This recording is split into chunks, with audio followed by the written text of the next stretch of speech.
Ну, мы же не раз выступали и в Відівщині в бібліотеці, і увогуле завжди їздили на свято поезії у Путьовщину, у В'язанку. Я вже до того призвичаюся, що завжди йому здавалося, повинен бути знаний. Навіть перші годи, ведь я був не по собі, мені того було, що його нема, і він, ведаючи, що він не приїде. При житті видадено, ну, докладно можна сказати, бо я об этом говорив неодноразово. При житті його вийшло 14 книг. 14. І недзе 26, ну, каля 30 книжек коллективных. Пасля яго смерти вышли 2 книжки, которые он уже не бачил. Тем более, что его так и был своеасаблівый ритуал, не ведаю, наколькі вы ведаеце. Калі книжка выходила, он обовязково її целовал и клал под подушку. И завсёды клал под подушку. И вот это я убачив эти книжки новые, которые з'явилися, пригожо оформленные, вельми добро выглядаються. И я думаю, якая все-таки это несправедливость, что он уже вот эти книги больше своих жильців не убачить. Ну и ще тоді виходили його колективні зборники. Я і Евгенію Владимировне, улічуючи, що я в книгарню регулярно заходжу, я їй телефоную і говорю, є така можливість, ідіть набудьте цю книжку. И она приходит и набывает. Ну, его книжки включены в школьную программу для первых классов.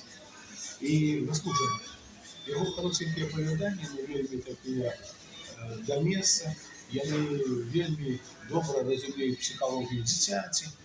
И он коротенькие, вельми такие образные, докладные, что каски, что оповедания.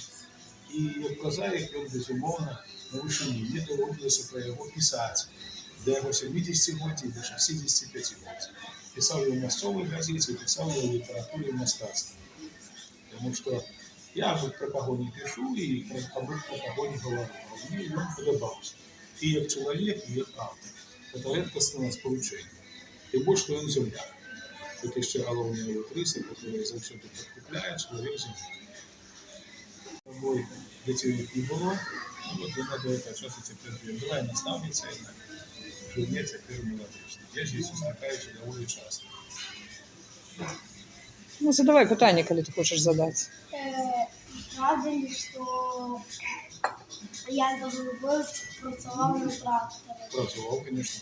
Он скончив Глибоцьке училище механізації. І там він працював мало того, що в нашому колгасі. Тут в колгасах на Молодежському районі. Він на Целині працював.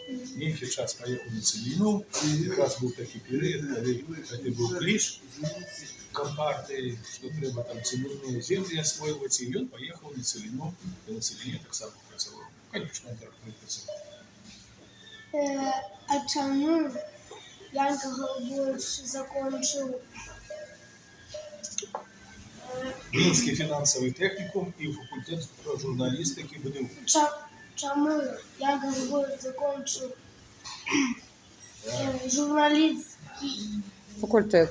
факультет у 75-му году, а написав першу заметку тільки у 95-му. Не заметку, напевно, книгу. Як ви ведаєте, я вам хочу сказати, кримінальна у вас інформація. Янка Голубович ще друкувався в Молодежинських обласних газетах. Там була така газета «Червоний стяг». Вона виходила на 2 мовах, виходила на один був тираж на білоруській мові, другий виходив на русській мові. І він друкувався там, він виходив в літературне об'єднання. Це не обласної газеті. І приїжджав, як він ще працював, сам не розказував, приїжджав трактористом, працював трактористом, приїжджав у Молодежний, не приїжджав, а со своего Кранчейка приходил пеш на литературное объединение. Уявите себе, молодой человек, Кранчейкова таки на Дмитрову за 20 лет было, 25 уже этих от Молодежных, и ваш дед пришел на это литературное объединение, прочитать свои верши и послушать их. А первые публикации он сделал еще в Радашковицкой районной газете. По-моему, она называлась «Истяк Ильича».